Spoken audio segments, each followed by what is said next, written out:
Welcome back to the GSMC College Football Podcast, presented to you by the GSMC Podcast Network. Just talked about Austin Simmons. Could he be the guy to lead Ole Miss to their first ever college football playoff appearance? Certainly very possible.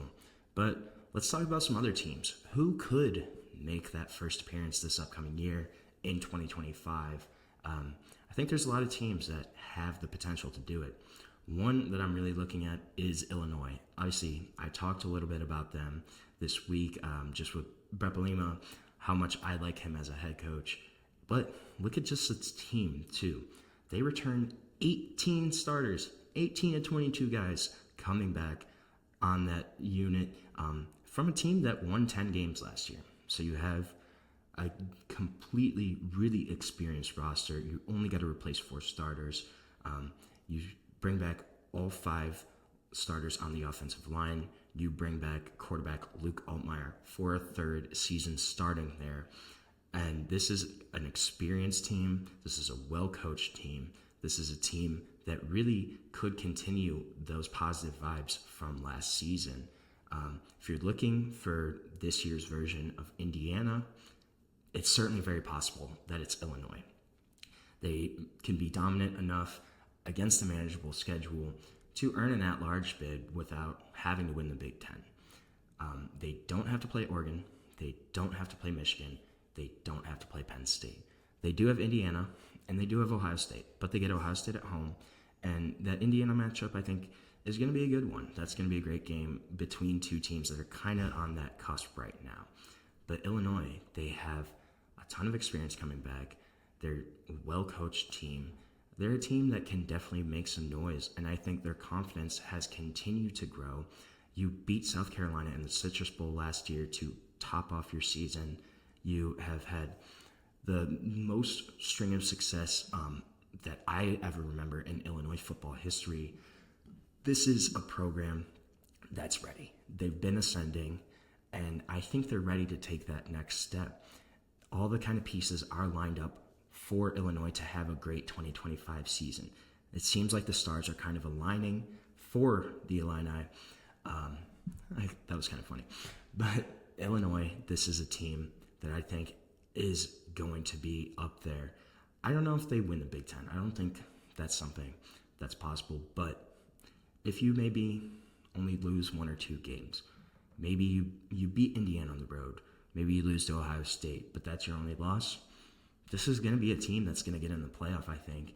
And it's going to be interesting to see what they can do. But I would watch out for Illinois this year. I think they're going to be up there. They're going to be well coached. They're going to be deep. They're going to be talented. This is going to be an exciting team to watch. Then the team that they beat in the Citrus Bowl in South Carolina. If you've been watching my show, you know how much of a fan I am of South Carolina this year. They could potentially just prove me totally wrong. I don't think so. I think this is a team that they were on the fringe last year. I think they're going to take another step forward. You have the leadership coming back of LaNorris Sellers as another year as a full-time starter, a guy that's one of the most dynamic quarterbacks in college football, elite dual threat ability, had over 150 rushing yards against Clemson last year in the finale of the regular season. Did kind of end on a disappointing note against Illinois in that Citrus Bowl.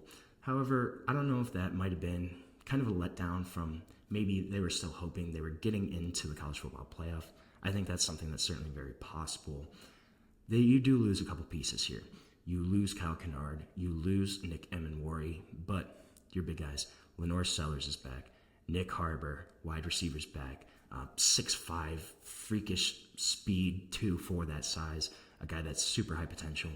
Yeah, and then you got Dylan Stewart on the defensive side of the ball coming back too, who had a great freshman year for South Carolina, should be even better this year as the defensive end there. This is a team that's well coached under Shane Beamer. They could definitely be making some noise this year, I think. Then another team that was kind of a fringe team last year, Miami. Miami, they had a case for playoff inclusion last fall. I was kind of glad they didn't get in. I didn't think they kind of deserved it. But they're certainly capable of winning the ACC. this is a talented roster still. I think they kind of downgraded in quarterback a little bit from going from Cam Ward to Carson Beck. Now, Carson Beck, still a great quarterback, right? Still a guy that could get back up to those 2023 Georgia levels and really lead this Miami team, but just not as kind of dynamic, vibrant a passer as Cam Ward was. But look about it. Quarterback wasn't the problem last year. Their defense was. This is a team, a program that has been plagued by losses to unranked opponents, games they kind of just take their eye off the ball. Had a couple that they should have lost last year too, in Virginia Tech and Cal, where those games really came down to the wire, got pushed to the end. This has been an issue for Miami for a while. They have to kind of treat every game as a must-win. And if they can do that, though, if they can avoid those easy, manageable losses, this is certainly a team that's going to be right back in the college football playoff conversation, potentially maybe even the ACC champion, though I think Clemson might have that wrapped up this year. And a win against Notre Dame early in the year. They start their season with Notre Dame. A win against them week 1, that would really set the tone early. I think that's a big-time matchup for both schools, and it's going to be interesting to kind of see who comes out of that one there. But Miami certainly has a talent. They have another great quarterback in Carson Beck. Can they avoid those easy losses? Can they keep their focus, maintain it throughout the regular season? That's going to be the key here for the Hurricanes. But again, a team that is going to be right up there again. They have the talent. They just got to keep their focus going. And then if you look at the Big 12, Conference of Chaos, I love it. Iowa State. I think Iowa State is certainly a potential team that could make their first ever appearance. This is, again, a wide open race in the Big 12. It's kind of just the Wild West out there. But Cyclones, they return enough talent to win their first conference championship in 113 years. Yeah, 113 years. So it's been due. The Cyclones are due for a conference championship, and they certainly have the talent this year to do it. Rocco Becht coming back at quarterback. You have your top running backs, Carson Hansen, Abu Sama III coming back, and you're coming off an 11-win season in which they really had a great year. You have a lot of guys returning. You have a pretty manageable schedule. Your big matchups in BYU, Arizona State, those are both at home this year. So when you're talking about other potential Big 12 contenders, you get 2 of the biggest ones at home this season. That's going to be big for Iowa State. Could they make that jump? It's certainly very possible. Another Big 12 team I'm looking at is Kansas State.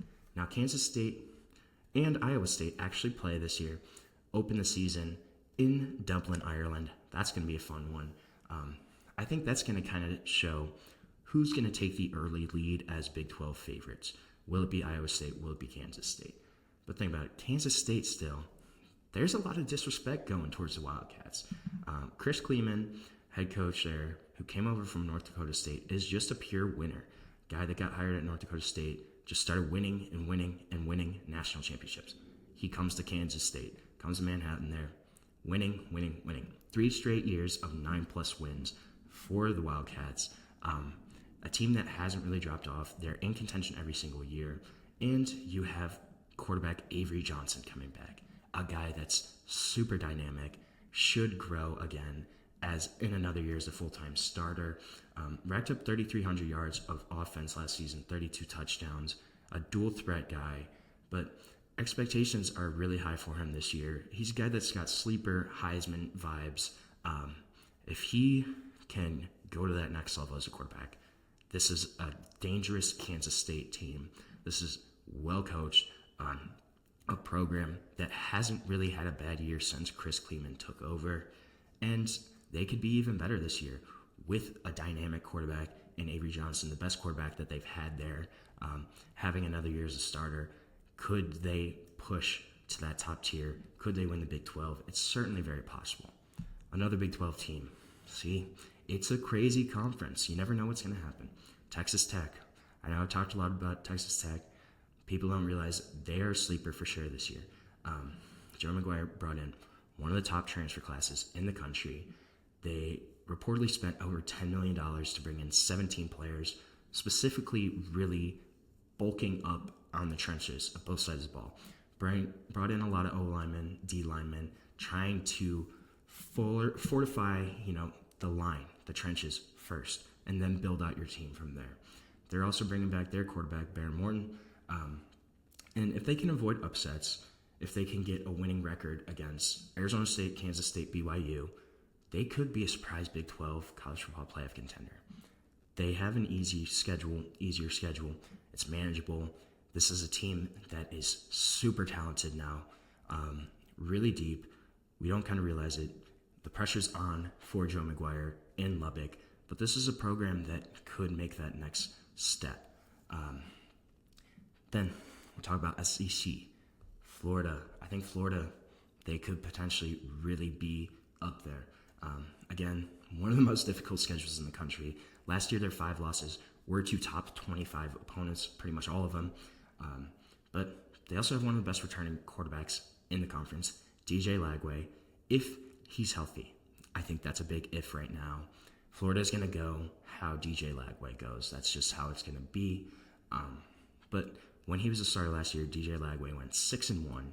He kind of really carried Florida throughout the back part of that season, had a big win against Ole Miss, knocked them out of the college football playoff pretty much. But they have a gauntlet this year. They have road games at LSU, at Miami, at Texas A&M, at Ole Miss. It's going to be tough. It would be surprising to see Florida kind of win this year. But if it finishes with 2 or less losses, I think in those matchups, they could get in. They could make some noise. This is a talented roster. They just kind of have a tough schedule. So it's going to be on them to navigate that. The pressure's on, though, for Billy Napier. There's high expectations for DJ Lagway. How will they do? Will they be able to kind of maintain that momentum that they had at the end of last year, or are they going to falter? They're a really interesting team to watch out for this upcoming year. So we are going to end our show for today. Thank you so much for tuning in to the GSMC College Football Podcast, presented to you by the GSMC Podcast Network. Please remember to like, subscribe, follow the channel. And if you want, you can also go to Facebook, Instagram, TikTok, Twitter for even more sports content, more sports updates that you love. Thank you so much. Have a great day and have a great weekend, everybody.